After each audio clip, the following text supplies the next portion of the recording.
DFI test గురించి మాట్లాడతాను. So, DFI అనేది డిఎన్ఏ ఫ్రాగ్మెంటేషన్ ఇండెక్స్ అనమాట.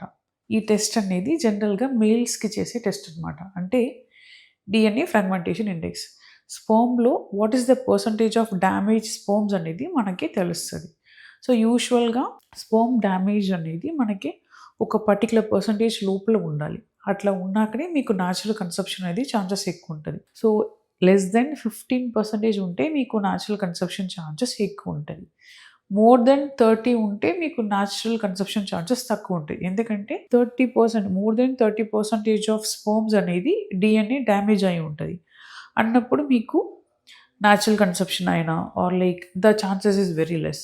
ఇన్ కేస్ మీకు 15-30 లోపల ఉన్నాయనుకోండి, మీకు what is the reason for high DFI అనేది మీకు తెలుసుకొని ఆ ట్రీట్మెంట్ తీసుకుంటే ఇట్స్ ఆల్వేస్ బెటర్.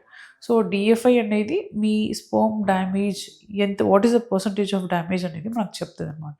సో, దేనివల్ల మీకు డీఎఫ్ఐ అంటే డీఎన్ఏ డ్యామేజ్ ఎక్కువ ఉంటది. స్పెర్మ్ డీఎన్ఏ డ్యామేజ్ ఎక్కువ ఉంటది అని అడిగితే జనరల్‌గా ఈ స్మోకింగ్, ఆల్కహాల్, చాలా మీరు ఫోన్ అంటే too much of radiation to laptop, phone ఆ డ్యామేజ్ ఉంటే కూడా మీకు డీఎఫ్ఐ ఎక్కువవుతది. And then in case of infections, in case of మీరు వారికోసిల్ ప్రాబ్లమ్ ఉంటే, ఎస్పెషల్లీ వారికోసిల్ అనేది గ్రేడ్ 3, గ్రేడ్ 4 అట్లా ఉన్నప్పుడు కూడా మీకు డీఎఫ్ఐ అనేది ఎక్కువ ఉంటదనమాట.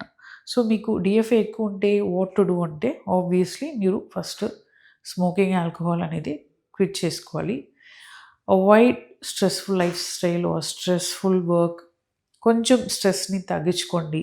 ఇన్ కేస్ మీకు ఇన్ఫెక్షన్ ఉన్నాయా లేదా అనేది సెమన్ కల్చర్ చేసుకొని ఇన్ఫెక్షన్ ఏదైనా ఉంటే దాని పరంగా మీరు ట్రీట్మెంట్ అనేది తీసుకోవాలి.